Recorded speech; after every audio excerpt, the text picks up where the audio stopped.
Salam əziz uşaqlar, göründüyü kimi Terius 2026-nın fonksiyon və kümə qarşı sualına qarşınızdayım. Göründüyü kimi görünüş uşaqları qorxusa da çox rahat bir sualdır.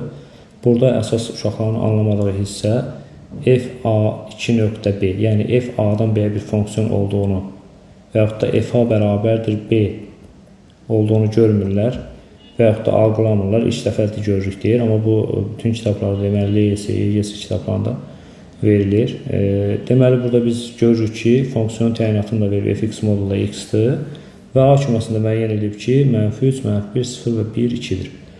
Deməli, buna uyğun olaraq ABC-nin hasilini soruşur. Bizə lazım olan nədir uşaqlar? Bu sualı kümə sualına gətirmək üçün B küməsinin elementlərini tapmaq. B küməsinin elementlərində verilən fonksiyona üzərindən gedib tapacağıq. Burada görsəndiyi kimi fx-in təyinatı var və f-a-dan b-yə bir fonksiyon olduğuna görə a-nın bütün elementlərini yerinə qoyaraq B küməsini müəyyən edəcəyik. Məsələn, a-nın ilk elementi nədir uşaqlar? -3, düzdürmü? -3-ü yerinə qoyaraq modulda -3-dən 3 çıxır, sonra -1-dir, modulda -1-dən 1 çıxır, f0 modulda 0 zaten 1-2, 0-dır, f1 1-dir, çünki müsbət ədədə modulu təsir etmir uşaqlar. Yəni, müsbəti heç nə dəyişə bilmir. Deməli belə, biz müəyyən elədik və B küməsinin də elementlərini istəyirəm burada görsədim. Artıq biz bilirik ki, 2 dənə 1 alınıb, onun sadəcə 1-ini götürə bilərik. 0, 1, nəyə görə 1-ini götürür? Bir sual verim sizə. Deməli, kümədə 2 dənə eyni element iştirak edə bilməz eyni anda. Deməli, uşaqlar, B küməsi aydın. Artıq fonksiyondan biz nə elədik? Küməyə dönüşüm elədik. Hansı ki, fonksiyon verilmişdi. O fonksiyon nəticəsi ilə, yəni fonksiyonun verilən anlayışını biz artıq B küməsini müəyyən edib kümələr mövzusuna gətirib çıxarda bildik bunu. Və burada biz C-ni nə formada tapa bilərik? Bir dənə deyə bilərik. B çıxaq A deyil mi C? Kümələr mövzusuna uyğun. B-dən A çıxanda nə baş verir uşaqlar? Kəsişmə sadəcə 3-dür. Deməli, 3 olmalıdır. Buradan belə çıxır ki, C-yə 3 düşür. Düzdür uşaqlar?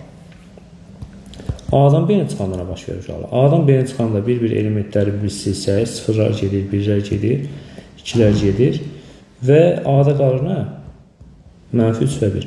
Biz kümələrin çıxılmasına demişdik uşaqlar, xeyirsiz dost kimi səndən istifadə edir, özünü dost kimi göstərir, amma sənə heç bir xeyir vermir. Bax, görürsünüz, A-dan B-nə çıxanda özünə oxşar olanları götürdü, amma özündə qalan elementi ona kömək olaraq verə bilmədi.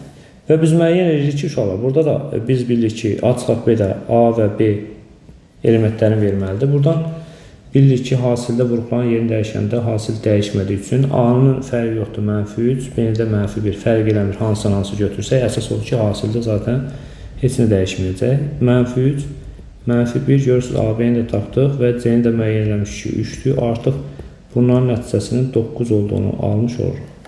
Bunun cavabı 9-umuş uşaqlar. Çox da rahat sualdır. Sadəcə yenə deyirəm, yəni bunu analiz eləmək biraz uşaqlar üçün çətindir. Çünki ancaq və ancaq bu başlıq hissəni başa düşməyiblər də, yaza bilməyiblər. Amma normalda bunu indi artıq mən həll elədim. Özləri də görəcək ki, çox rahat sual idi. İnşallah digər çıxmış suallarla da qarşınızda olacağım. Bütün çalışacağım ki, əlimizdə olan sualları bir-bir izah edeyim. Sizlər üçün də aydın olsun. Oldu. Növbəti videoda görüşmək ümidi ilə sağ olun.